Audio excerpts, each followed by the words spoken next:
y'all ready for this?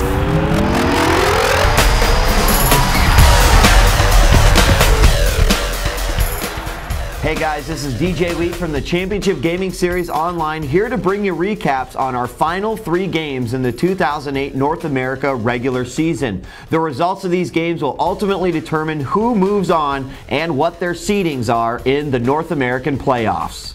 Our first matchup is the Dallas Venom versus the Carolina Core. Dallas Venom already has a playoff spot, but Core needs this victory in order to guarantee themselves a spot and not put that responsibility into the hands of another North American franchise. The first game was Dead or Alive Male, where Master took on Offbeat Ninja. Master has said time and time again that his goal was to go undefeated throughout the entire season, but Offbeat Ninja, Mr. CGS himself, put an end to that as he defeated Master 5-2 in a very good matchup where Offbeat Ninja looked to be in top form, similar to how he played in 2007. That gave Core an early lead into the second game, 2-5. Our next game was FIFA, where Barmoa took on Anomaly. Anomaly was up 1 goal in this game when Barmoa made an amazing corner kick into a scissor kick goal that tied it up and took it into penalty kicks. The Anomaly curse strikes again, and Anomaly loses another set of penalty kicks, making the overall score 3-2 in favor of Venom, and Barmoa picks up the win. That made the overall game score 5-7, still in favor of Core. Next up was Dead or Alive Female, where Phoenix took on Mystic. The map was Gambler's Paradise, and it was a very close matchup going back and forth and actually went all 9 rounds. But in the end, it was Phoenix who came out victorious. That made the overall score 10-11, Core now with a 1-point lead. Next game was Counter-Strike Source, where Venom took on Core. The map was DE Inferno, and as expected, the Dallas Venom did defeat their opponents, the Carolina Core, but it was a close game. The overall score was 10-8, and that, for the first time in the entire matchup, gave the Dallas Venom an overall score lead, 20-19. Our final game was Forza 2, and with the score being so close, 20-19 in favor of Dallas, if Dallas took first place, they would guarantee themselves a win. If the Core took first and second place, they would guarantee their team the win. Core looked very good this entire race, with Phantom out in first place for a majority of all 3 laps until the final turn on the final lap, when Core got mixed up by the Dallas Venom. Chaos and Muffin Man both with fantastic takeouts, and it was Muffin Man who squeezed past the Carnage to take first place and win it for the Dallas Venom. That made the final score 24-22. The Dallas Venom pulled out a victory, and unfortunately for the Carolina Core, they could not guarantee themselves a spot in the playoffs. However, that would mean it would come down to the next matchup, Chicago versus San Francisco. If Chicago won, they would eliminate Core from the playoff running, but if Chicago lost, the Carolina Core would indeed advance. So our first game was Dead or Alive Male, where we saw Black Mamba take on Ninja CW. A close matchup, but Mamba did look on top of his game. He easily took down Ninja CW, although Ninja CW was able to score 3 rounds. Black Mamba wins it and gives Chicago an early lead, 5-3.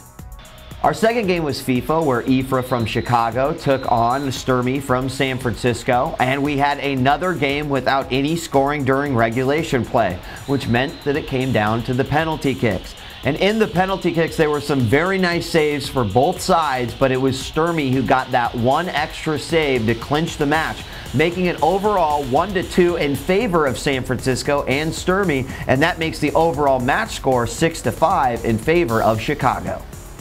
Our third game was Forza 2, where we saw the Chicago team taking on the San Francisco team. Now, Jason X had the lead for the majority of the race, and because of some good bash and dash by San Francisco in the end of lap 3, they were able to secure second and third place, but ultimately Chicago took the win. 4-3 in favor of the Chimera, and that made the overall point total 10-8, still in favor of Chicago.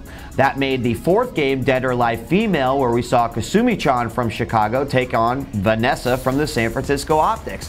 Vanessa easily took down the win, 5-1 over Kasumi-chan, and although it was a 5-1 in favor of Vanessa, many of the rounds were very close, and Kasumi-chan looked to be back at top form playing as Kasumi.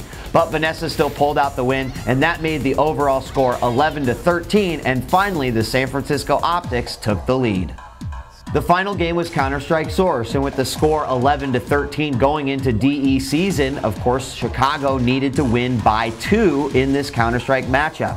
Unfortunately for them, that did not happen, as the dysfunctional OPTX team actually looked quite functional today, and they took down the Chicago CHIMERA 8-10 overall, giving them the point win 19-23 and crushing the hopes of Chicago in going into the playoffs.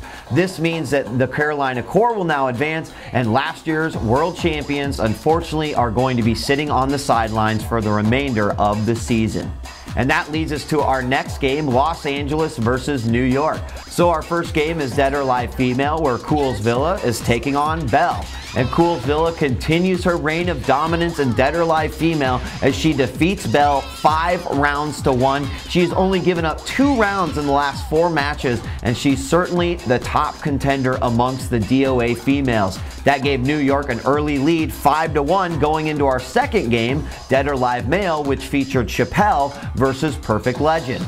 Now, Chappelle has had his ups and downs this season, and so is Perfect Legend. But Perfect Legend did come to play today, and play he did. He took down Chappelle 5 rounds to 2. Almost an exact opposite is the DOA females, but Chappelle was able to squeak out 1 extra round, which gave New York an additional point and made the overall score 7-6 in favor of New York.